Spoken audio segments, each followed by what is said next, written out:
Mesdames et messieurs, chers téléspectateurs, bienvenue à votre émission Environnement et Société sur la télévision nationale tchadienne. Dans le cadre de ce programme, aujourd'hui, nous allons parler des aires protégées et des écosystèmes fragiles. Dans ce cadre, nous recevons sur ce plateau le responsable du programme d'appui à la gestion concertée des aires protégées et écosystèmes fragiles du Tchad. Nous allons débattre de l'importance de cette structure qui s'occupe de la biodiversité au Tchad. Bienvenue sur ce plateau, monsieur le coordonnateur. Alors, qu'appelle-t-on APEP? Quand cela a été créé? Le programme d'appui à la gestion concertée des aires protégées et écosystèmes fragiles du Tchad a été créé avec la signature de la convention de financement en date du 11 avril 2017. Parlez-nous un peu de réalisation de cette organisation qui a vu le jour au Tchad. Le programme, d'abord, comme son nom l'indique, intervient dans les domaines de la gestion des aires protégées et appui aux écosystèmes fragiles du Tchad. Et ce programme, mis en place depuis 2017, a comme objectif spécifique la promotion de la gestion concertée des aires protégées et écosystèmes fragiles du Tchad. Et là, qui intervient aussi à travers 3 résultats. On a le premier résultat qui est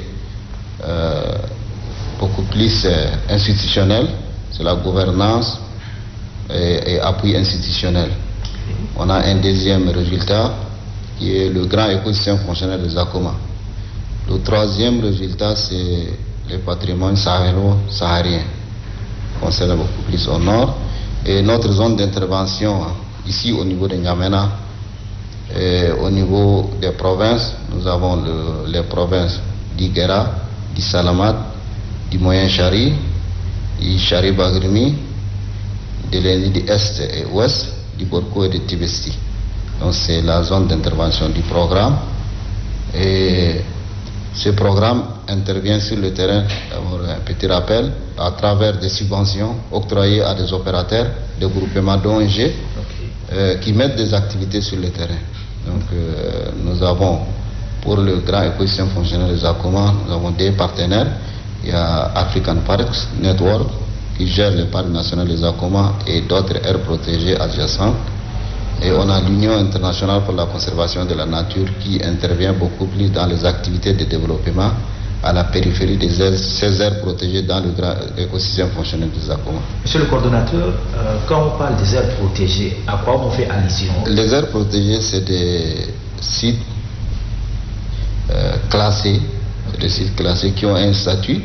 Et nous avons ici au Tchad, on a différents types d'aires protégées. Nous avons les parcs nationaux, qui sont au nombre de 3. Les réserves de faune, on a 7 réserves de faune, une réserve naturelle et culturelle. Et en plus de cela, nous avons aussi des domaines de chasse, des zones humides, qui sont aussi considérées comme des aires protégées, aussi les forêts classées. Alors tout ça réunit, on l'appelle les aires protégées. Oui. Alors est-ce qu'on peut dire par exemple la Pala, le parc de Senaoura, par exemple, est-ce que ça rentre dans les aires protégées? Effectivement, le parc national de Senaoura, c'est une aire protégée. D'accord, donc ça rentre dans les aires protégées.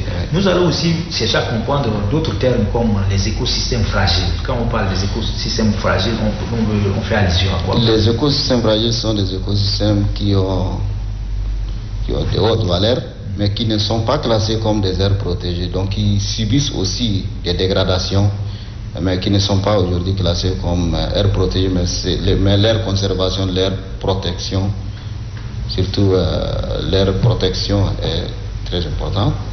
Donc c'est à cause de ça qu'on considère aussi comme des zones d'intervention, surtout de notre programme. D'accord. Alors ces zones des écosystèmes fragiles subissent les activités humaines ou bien c'est des phénomènes naturels? Et les activités humaines aussi, anthropiques, tout comme aussi des phénomènes naturels causés par les changements climatiques, manque de pluviométrie. Sinon beaucoup plus au nord qu'on trouve ces écosystèmes fragiles. D'accord. C'est dans la partie du Nord. Alors, vous avez parlé de vos réalisations, vous avez parlé des écosystèmes fragiles, c'est qu'il y a de la biodiversité. Alors, nous avons assisté au retour des rhinocéros au parc des Akoma. Est-ce que ça fait partie de vos activités? Est-ce que vous avez contribué à cela? Et là, effectivement, nous appuyons le parc national des Akoma aussi, à travers une subvention. Et là, effectivement, le projet de réintroduction en tant que tel ne fait pas partie de nos activités, mais comme nous appuyons la gestion du parc national des Akoma d'une manière ou autre, nous contribuons aussi à la réintroduction, aussi à la protection de ces animaux, les rhinocéros. Alors, dans votre politique, est-ce que vous avez la sensibilisation à travers les moyens pour empêcher à la population, par exemple, d'aller détruire l'habitat, par exemple, de certains animaux? Est-ce que c'est ce que vous le faites?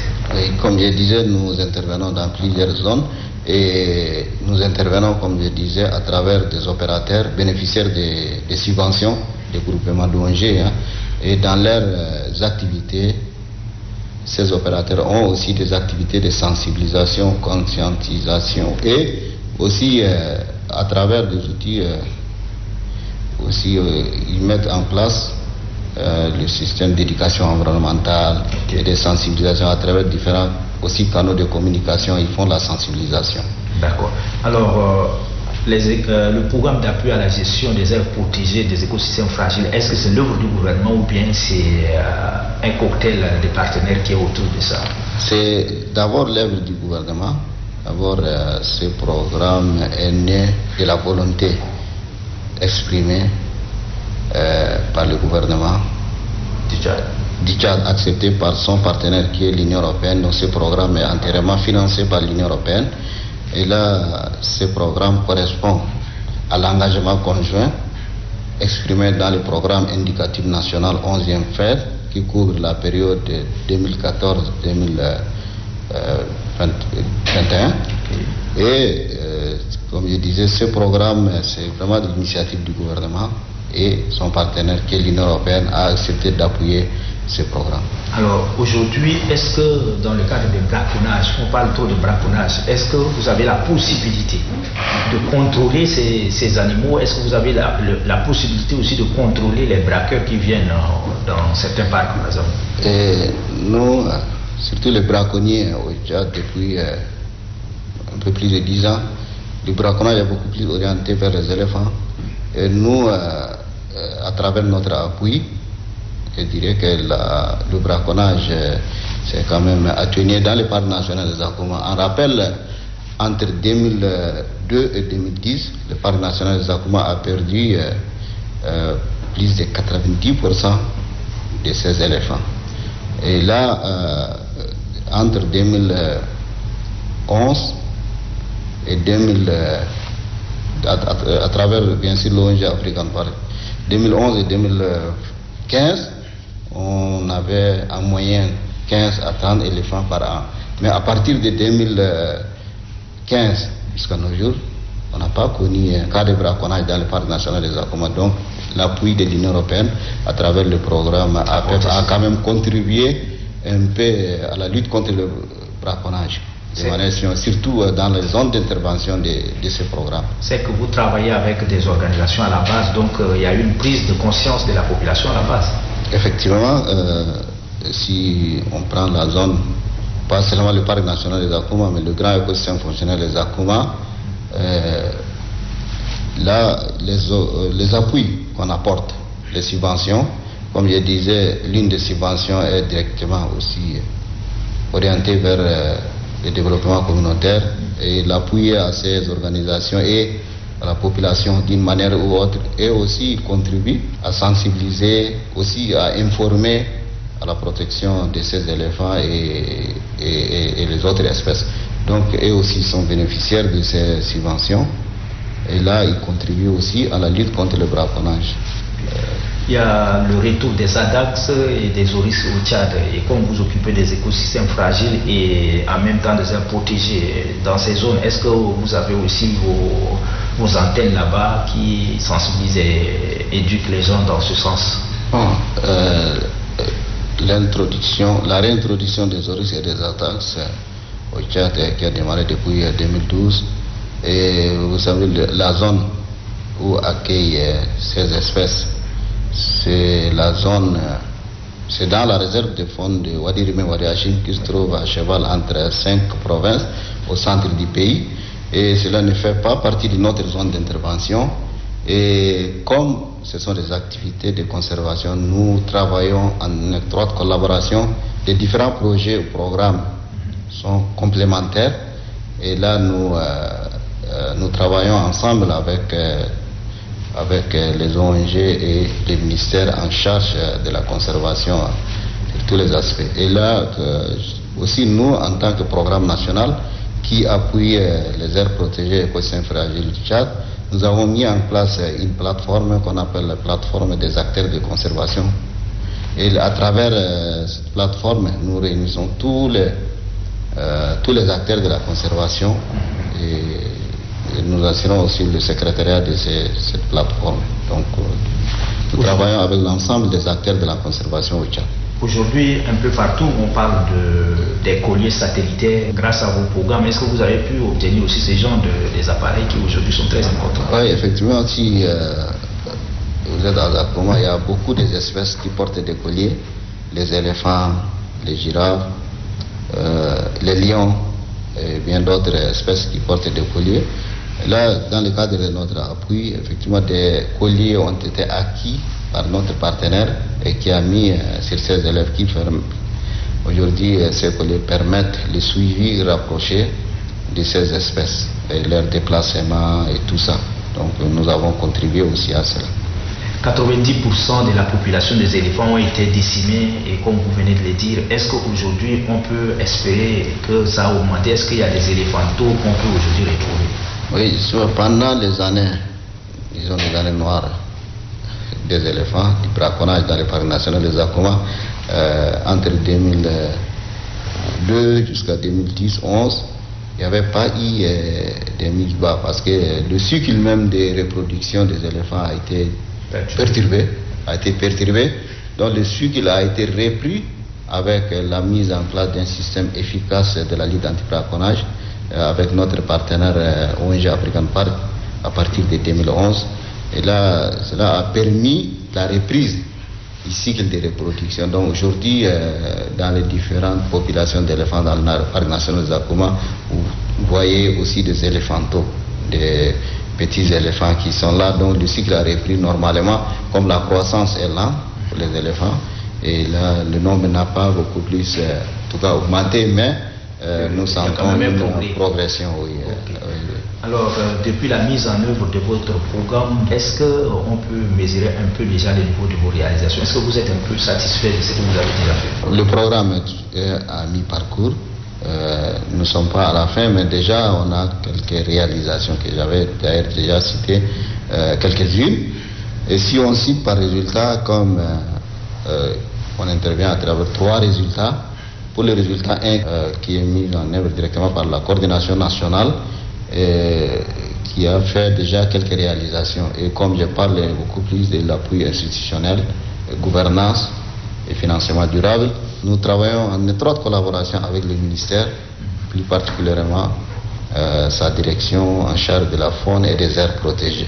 Aujourd'hui, nous avons d'abord fait un état des lieux des institutions en charge de la conservation, les ministères, mais beaucoup plus la direction en charge de la faune et des aires protégées pour voir un peu ses capacités.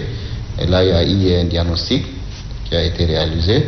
Et nous avons réalisé aussi un état des lieux de la lutte anti-braconnage au Tchad dans le but de mettre en place une stratégie nationale de la lutte anti-braconnage.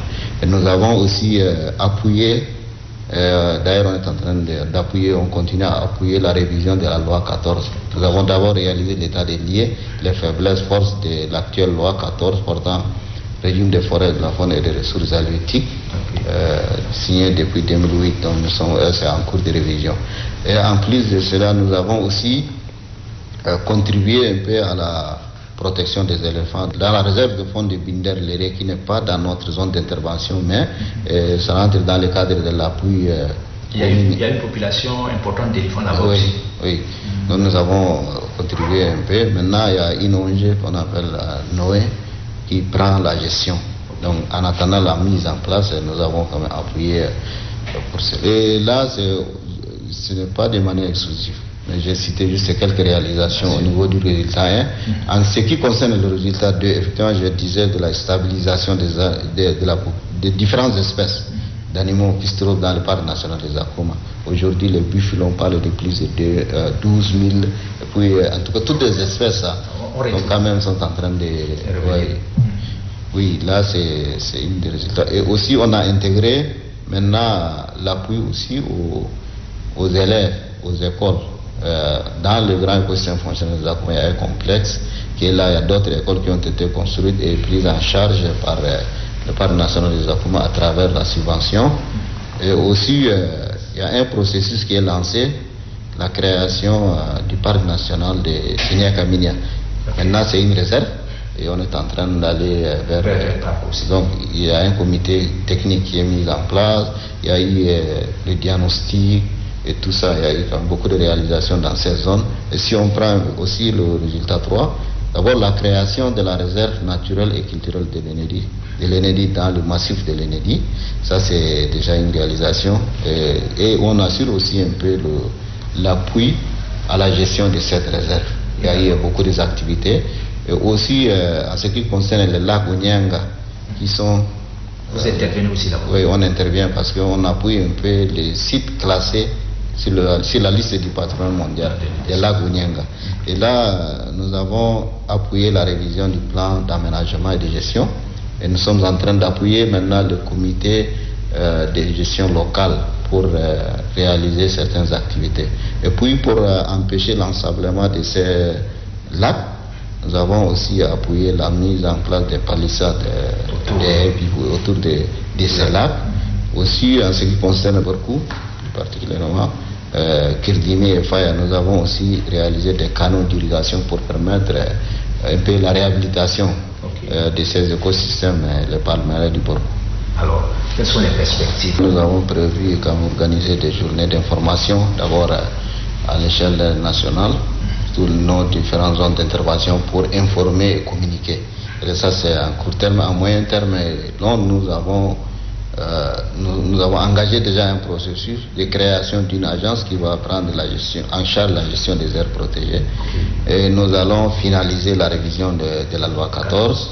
Et aussi, nous allons élaborer et mettre en place la stratégie nationale de la lutte anti-braconnage. Donc, quelques perspectives. Alors, qu'est-ce qui est prévu après le programme d'appui aux aires protégées et aux écosystèmes fragiles?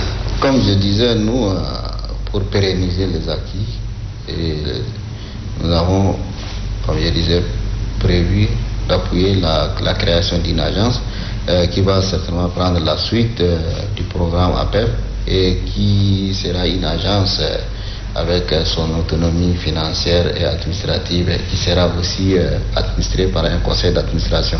Et là, ça va permettre d'avoir beaucoup de financement et la plupart des partenaires sont prêts à appuyer une institution de cette manière. Donc ça, c'est la perspective. Et comme j'ai rappelé, l'Union européenne est intéressée par l'appui au secteur de la conservation est aussi prête à continuer avec ses appuis dans la gestion des aires protégées au Tchad. Alors, quel est le niveau de collaboration entre votre institution et le ministère de l'Environnement? Le ministère, je rappelle un peu comment le programme a été organisé. Nous avons comme maître d'ouvrage le ministère de l'économie, de la planification, du développement et de la coopération internationale, qui est l'ordonnateur national du Fonds européen de développement. Et le ministère de l'Environnement, de la pêche et du développement durable assure le maître d'œuvre du programme. Donc la mise en œuvre de ce programme est confiée au ministère de l'Environnement à travers la cellule de coordination. Nous travaillons en étroite collaboration avec la direction de la faune et des aires protégées de ces ministères. Nous parlons des aires protégées et des écosystèmes fragiles. Quel est le message que vous pouvez lancer pour permettre une prise de conscience à la base afin de préserver les acquis? D'abord, la conservation, la protection, même la protection de l'environnement de façon générale n'est pas seulement confié au ministère de l'Environnement, mais toute personne, toute la population du Tchad doit normalement contribuer à la préservation, à la protection de l'environnement. Donc c'est très important. Il faut que chacun à son niveau considère que la protection de l'environnement est aussi son affaire. Ce n'est pas seulement pour le ministère de l'Environnement. Donc il faut que chacun, chaque Tchadien contribue à la protection de l'environnement. Vous n'avez pas de difficultés dans vos programmes avec la population locale, les autorités, tout ça? Les difficultés sont là sur le terrain, surtout avec la population, parce que d'abord c'est des aires protégées. Si tu prends les parcs nationaux aujourd'hui, toutes les activités humaines sont interdites. Il n'y a pas les champs, il n'y a pas de villages, il n'y a pas d'habitation, il n'y a rien. Donc il n'y a que la conservation. De deux fois c'est un peu difficile, il n'y a pas aussi le pâturage, tout ça. Donc il n'y a aucune activité humaine qui se pratique dans le parc national en dehors des activités relatives à la conservation ou bien du tourisme et de vision. Donc des fois il y a des difficultés quand même dans ce sens avec la population. Conflit homme-faune? Oui, le conflit homme-faune ne se limite pas seulement dans les aires protégées. Il y a beaucoup plus dans les zones banales. Là, si en dehors des aires protégées, il y a des éléphants, on a aussi d'autres espèces d'animaux en dehors des aires protégées. Et il y a des champs aussi. Comme c'est des zones banales, les gens sont autorisés à cultiver tout ça. Des fois, il y a la dévastation. Des fois, même, il y a des cas de mort d'hommes. Et là, il y a quand même des conflits homme-faune aussi. C'est des difficultés aussi que les gestionnaires de la faune et des aires protégées rencontrent. D'accord. Mesdames et messieurs, chers téléspectateurs, nous venons d'échanger avec le coordonnateur du programme d'appui aux aires protégées et aux écosystèmes fragiles du Tchad. La politique de protection de nos ressources concerne tout le monde. Donc un appel est lancé pour que chacun mette la main à la pâte afin de permettre la protection de nos ressources et léguer à la génération future une richesse digne de ce nom. Sur cette phase finit notre émission d'aujourd'hui. Restez en compagnie de programmes de la télévision nationale tchadienne.